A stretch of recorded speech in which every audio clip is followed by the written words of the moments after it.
Hola, yo soy Martina y voy a hablar de las enfermedades asociadas a residuos y viviendas. Me voy a centrar sobre todo en los agentes biológicos y nada, he dividido la presentación en varias fases y vamos a empezar por una introducción. Vale, la introducción nos explica qué es un agente biológico y es que son aquellas partículas como virus, bacterias o granos de polen que pueden afectar a nuestra salud. También es importante que hablemos de la aerobiología, que es la ciencia que estudia estas partículas que son transportadas por el viento, como ya he dicho antes, y que van adheridas a partículas de polvo o a las gotitas de pulque. No sé si lo digo bien, pero son aquellas gotitas de saliva, moco, que provienen de la nariz o de nuestra boca, que actúan como transmisores de enfermedades. Mm, Por medio del aire sabemos que los microorganismos pueden difundirse a mayor o menor distancia y pueden llegar a sobrevivir semanas o meses. Depende de las condiciones ambientales del lugar donde estén estas partículas. También voy a hablar de la contaminación que se puede producir en un aire interior que puede provenir o sea, que depende del grado de la ventilación, de la aglomeración del lugar o del tipo de actividad humana que se realiza. Y también eh, eh, el tipo de contaminación, perdón, un momento,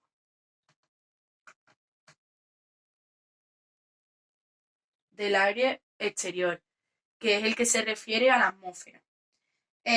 Los microorganismos atmosféricos se forman por fuentes naturales como son el agua, el suelo o las plantas, y por fuentes artificiales, que se producen mediante procesos de fermentación, tratamiento de residuos o actividades agrícolas y ganaderas. Sabemos que la mayor carga microbiana detectada en las ciudades pues, se atribuye a las turbulencias aéreas producidas por el tráfico, también a la acción fijadora de las plantas, que es mucho mayor en el campo, y a la mayor concentración de individuos, es decir, cuanto más personas haya, pues peor será la calidad del aire. Vale. Ahora pasamos a las enfermedades transmitidas por el aire, que las he dividido en aquellas que se producen por bacterias, las que se producen por la presencia de virus o las de hongos. De las enfermedades bacterianas voy a hablar de la brucelosis, que también es conocida como fiebre de Malta. Se produce por la bacteria Brucella y afecta a aquellas personas que están en contacto con animales o productos infectados por esta bacteria. Puede comenzar con síntomas pseudogripales leves y puede durar años o llegar a ser crónico. Esta zoonosis se transmite al hombre por contacto directo con los animales infectados y sus excretas también, o el ambiente donde ha sobrevivido la brucela. Eh, perdón. La transmisión de persona a persona de esta enfermedad es muy rara y puede ser por vía sexual. Y esta bacteria, la brucela, es capaz de sobrevivir en el medio ambiente por periodos relativamente largos. También voy a hablar de la nocardiosis, que es una enfermedad que se contrae cuando inhalamos polvo de una tierra que contiene la bacteria nocardia. Afecta a los pulmones, causando tos, fiebre, dolor torácico, a la piel, cuando la bacteria está en contacto con una herida abierta. Vale, las enfermedades víricas. Aquí he nombrado las más comunes, que pueden ser la varicela, la rubeola, el sarampión, y pues son enfermedades que se contraen por virus que viajan en el aire, que nosotros respiramos o con el que estamos en contacto. Ahora en la actualidad estamos viviendo una pandemia que es causada por la enfermedad del coronavirus, que es una enfermedad vírica y que se transmite por las gotas de pluye, como dije antes. Y es súper importante que tomemos medidas individuales, como tosernos en el codo o lavarnos bien las manos, para asegurarnos de que estos virus y estas partículas no viajan de persona a persona y así pues frenar los contagios. Y luego también he hablado, he puesto aquí de las enfermedades que se contraen por la presencia de hongos. Y una de ellas es la aspergillosis, que bueno, es una enfermedad que se produce por los hongos del género Aspergillus. Aunque, bueno, y los síntomas principales son la tos, a veces con sangre, o tapones mucosos de color castaño, fiebre o indisposición general, malestar y pérdidas de peso. Su tratamiento o sea, en su tratamiento se utilizarán fármacos como el voriconazol, ¿vale? Bien. Ahora voy a hablar de la legionelosis, que es una de las enfermedades más contraídas por el ser humano a través de la vía aérea. Para explicarla, he dividido la enfermedad en varios subgrupos y voy a empezar, perdón, por el comienzo de la enfermedad. Vale, sabemos que en el año 1976 varios miembros de la Legión Americana pues enfermaron de una neumonía un poco rara. 6 meses después de la epidemia, en la que murieron 29 personas, se descubrió que la causa de esta enfermedad era una bacteria llamada Legionella pneumophila. Pues la epidemia normalmente aparece en el verano o a principios de otoño, pero los casos pueden suceder a lo largo del año. Y algunos infectados pueden tener síntomas leves o no mostrar ni siquiera síntomas. Vale, ahora vamos a hablar de la transmisión de la enfermedad. Vale, para que la concentración de la bacteria Legionella aumente y produzca riesgos para las personas, debe pasar a colonizar. La forma más frecuente de esta bacteria es la inhalación de aerosoles contaminados, que pues es decir, son las aguas pulverizadas. Su transmisión es aérea y esta bacteria se encuentra normalmente en el agua. Suele estar presente en ríos o arroyos, lagos, etc. Actualmente la legionela se ha asociado a brotes relacionados con sistemas hídricos artificiales que suelen estar pues mal mantenidos o prácticamente abandonados. En particular hablamos de torres de enfriamiento o condensadores de evaporación utilizados para sistemas de acondicionamiento de aire y refrigeración industrial. Vale.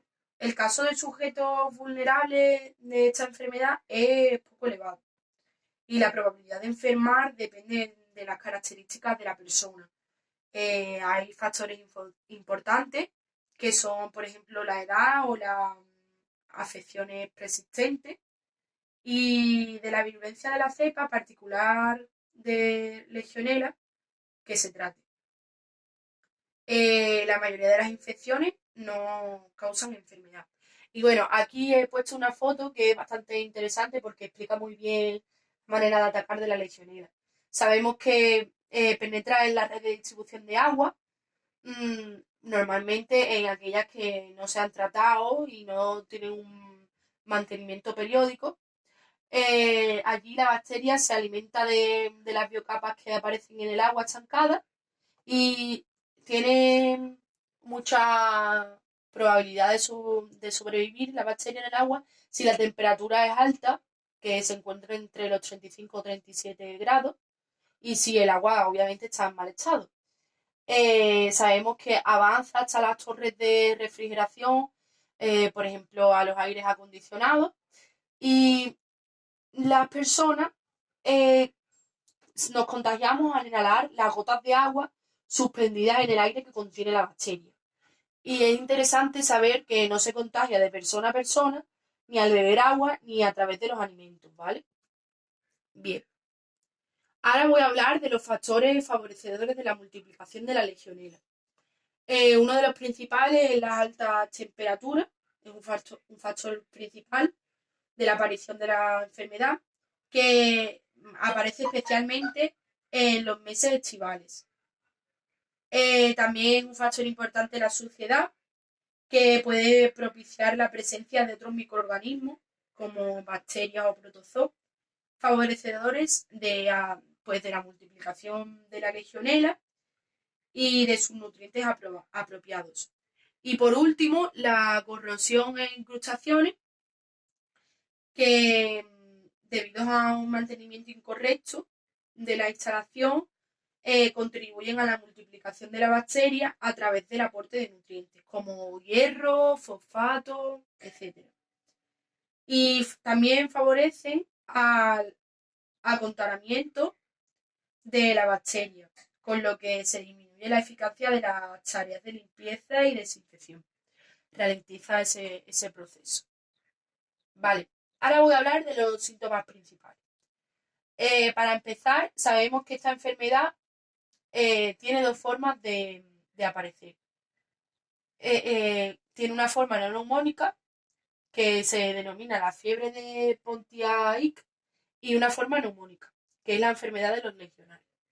Vale, voy a empezar explicando la enfermedad no neumónica, la forma no neumónica, perdón. Sabemos que es una enfermedad que se manifiesta con síntomas similares a los de la gripe y remite generalmente al cabo de 2 o 5 días. El periodo de incubación oscila entre unas pocas horas y un máximo de 48 horas. Los síntomas principales, pues eso, son fiebre, escalofrío, malestar general o dolor muscular. Y no se conocen muchos casos asociados a este tipo de infección. Vale. Sobre la legionela, o sea, sobre la enfermedad de la legionelosis, sabemos que abarcan pues estas dos formas. Y ahora voy a pasar a explicar la enfermedad del legionario, que es la forma neumónica y la más peligrosa. Vale. Pues sus síntomas, ahora los digo y voy a empezar por la incubación, que es de 2 a 10 días. Aunque es verdad que en algunos brotes se han registrado periodos de hasta 16 días. Los síntomas iniciales son fiebre, pérdida de apetito, cefalea, malestar general y letargo. Algunos pacientes también refieren dolor muscular, diarrea o confusión. Generalmente, con esta forma neumónica de la enfermedad, se observa una tos leve inicial. Y la gravedad de la enfermedad va desde una tos leve hasta una neumonía, que tiene un rápido desenlace fatal. Bueno, y la muerte sobreviene por neumonía, progresiva además, acompañada de insuficiencia respiratoria y conmoción e insuficiencia multiorgánica en el peor de los casos. Vale, ahora voy a pasar a explicar el tratamiento de la enfermedad de la legionelosis.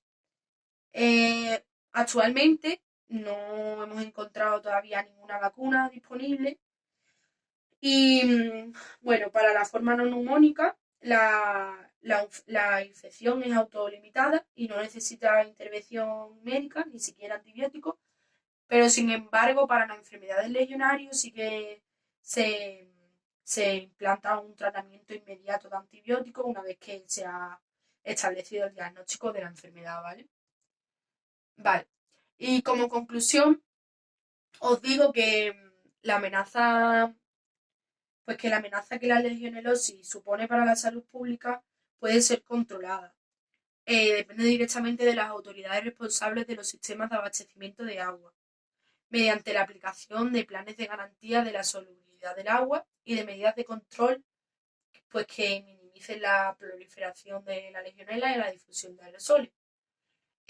Aparte, también desde nuestras casas podemos evitar la transmisión de esta enfermedad, manteniendo limpios y desinfectando periódicamente las torres de enfriamiento o instalando separadores de gotas para reducir la difusión de aerosoles.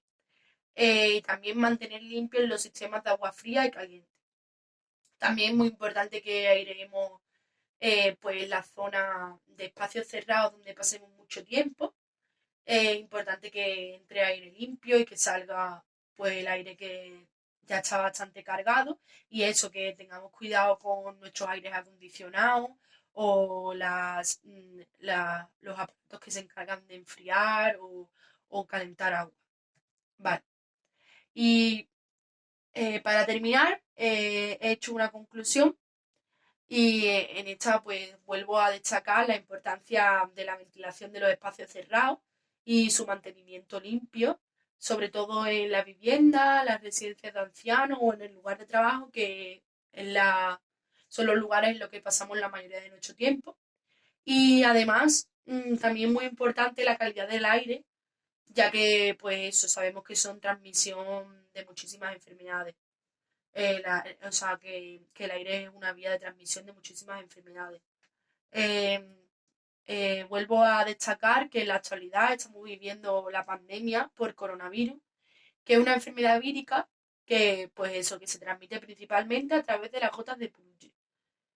Por ello, es muy importante que mantengamos ahora las distancias para que esta partícula no se, no se propague más, que cuando vayamos a toser y dejemos restos salivales, lo hagamos sobre nuestro codo.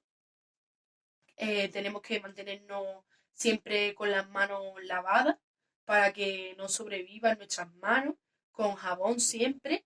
Y nada, que espero que las medidas preventivas que he mencionado anteriormente, que son aquellas que podemos adoptar en nuestra casa, nos ayuden a evitar a contraer este tipo de enfermedades y así poder construir una población más sana. Pues nada, muchas gracias y espero que os haya quedado claro.